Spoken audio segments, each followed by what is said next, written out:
tadi sudah mempelajari tentang tumbuhan lumut. Nah, kalau gitu sekarang kita akan mempelajari lebih dalam tentang tumbuhan paku atau Pteridophyta. Nah, paku di sini bukan berarti paku-paku untuk bangunan ya. Jadi jenis tumbuhan yang merupakan tumbuhan paku. Oke. Ciri-ciri tumbuhan paku atau Pteridophyta adalah yang pertama, tumbuhan paku sudah memiliki jaringan pengangkut xilem dan floem. Jadi dia sudah lebih maju daripada tumbuhan lumut. Lumut tadi belum memiliki xilem dan floem, paku sudah memiliki xilem dan floem. Sehingga karena sudah memiliki xilem dan floem, secara umum sudah dapat dibedakan akar, batang, dan daunnya.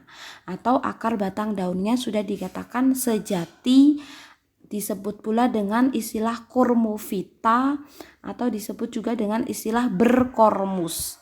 Jadi kormofita dan berkormus itu artinya akar, batang, dan daunnya sejati, sama. Kemudian sama ini ya, dapat bereproduksi secara aseksual, yaitu dengan spora. Cuman bedanya pada tanaman paku, sporanya itu berkumpul di bagian bawah daunnya, seperti gambar di samping. Nah, jadi titik-titik ini adalah sorus. Sorus itu adalah kumpulan dari spora.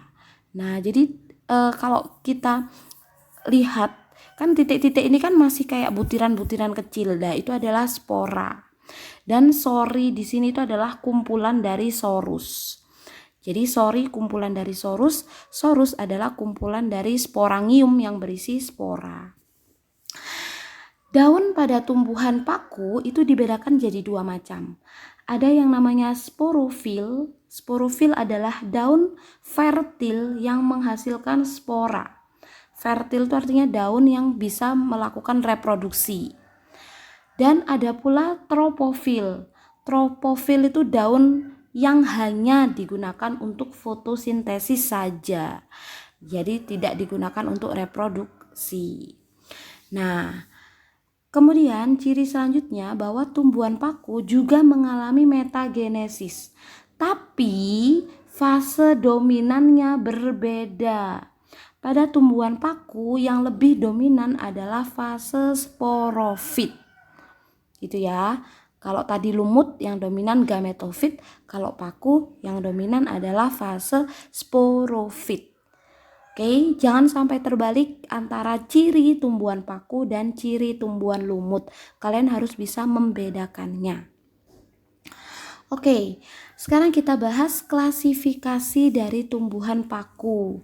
Tumbuhan paku itu dikelompokkan menjadi 4 kelompok. Yang pertama adalah Lycopsida, yang kedua adalah Psilopsida, yang ketiga adalah Sphenopsida, dan keempat adalah Pteridopsida. Oke, kita bahas satu-satu ya. Yang pertama adalah Lycopsida. Lycopsida itu ciri khasnya adalah dia memiliki daun yang berukuran kecil. Jadi daunnya berukuran kecil atau mikrofil. Spora dihasilkan oleh strobilus. Strobilus itu ini yaitu kumpulan sporofil yang berbentuk kerucut. Nah, contoh dari tanaman Lycopsida adalah paku kawat. Tuh, itu adalah contoh dari tanaman Lycopsida. Nah, kemudian yang kedua adalah Sphenopsida atau biasa disebut dengan paku ekor kuda. Paku ekor kuda dia hidup di daerah subtropis terutama di rawa, sama memiliki daun mikrofil atau daun yang kecil. Spora dihasilkan oleh strobilus yang berbentuk kerucut, batangnya keras dan berongga. Contoh dari paku Sphenopsida itu adalah paku ekor kuda atau Equisetum.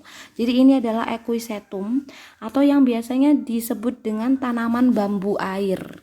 Itu adalah paku ekor kuda.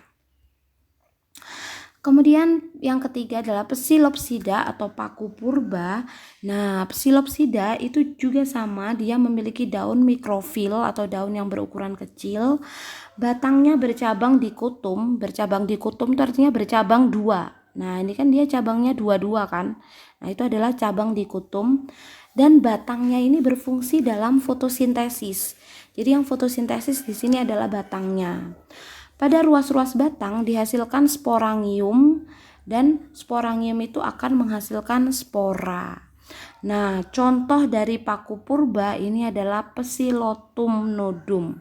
Kenapa dinamakan paku purba? Karena memang jenis paku ini sudah hampir punah dan dikatakan bahwa paku ini sudah berada pada zaman purba kayak gitu. Itu ya. Oke, bagaimana sih metagenesis atau pergiliran keturunan dari tumbuhan paku? Nah, seperti yang tadi saya katakan bahwa bagannya itu mirip dengan tumbuhan lumut. Cuma ada beberapa yang membedakan. Yang pertama, itu jelas ya dari spora. Spora akan menghasilkan protalium. Ini yang membedakan. Kalau tadi tumbuhan lumut namanya adalah protonema. Kalau tumbuhan paku itu namanya adalah protalium. Protalium tidak menghasilkan tumbuhan paku karena tumbuhan paku itu dominan di fase sporofit. Jadi tumbuhan paku ada di sebelah sini. Kan di sebelah sini kan fase sporofit, yang di sebelah sini kan fase gametofit kan. Nah, jadi protalium itu adalah gametofitnya tumbuhan paku itu sendiri. Jadi yang menghasilkan antheridium sebagai organ kelamin jantan dan antheridium sebagai kelamin betina itu adalah protalium. Jadi antheridium yang akan menghasilkan spermatozoa dan archegonium yang menghasilkan ovum. Sperma dan ovum akan fertilisasi terbentuk zigot. Zigot akan tumbuh menjadi tumbuhan paku. Jadi tumbuhan paku ini ada di fase sporofit. Tumbuhan paku akan menghasilkan sporangium atau kotak spora dan sporangium akan menghasilkan spora. Itu ya, jadi itu adalah perbedaan dari metagenesis tumbuhan paku dan tumbuhan lumut. Nah, apa sih peranan tumbuhan paku bagi kehidupan? Jadi tumbuhan paku itu terutama dia digunakan sebagai tanaman hias. Contohnya adalah Adiantum, Selaginella, Asplenium. Nah, itu Adiantum, Selaginella, Asplenium ini adalah Asplenium itu paku sarang burung. Nah, yang biasanya nempel-nempel di pohon-pohon. Nah, kemudian tanaman paku juga bisa digunakan sebagai bahan obat. Contohnya adalah Lycopodium clavatum atau tadi paku kawat, Asplenium yang paku sarang burung, dan Dryopteris ini jenis paku sejati.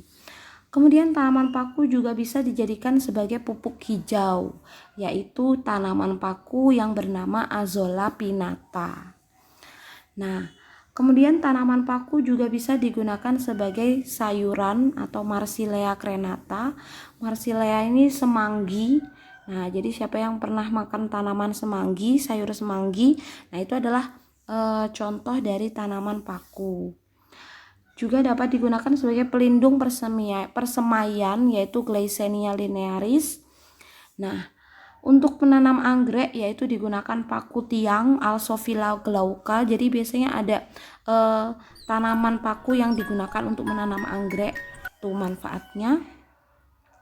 Fosil tumbuhan paku berupa batu bara dapat digunakan untuk bahan bakar. Nah, jadi ternyata banyak sekali manfaat dari tumbuhan paku gitu ya.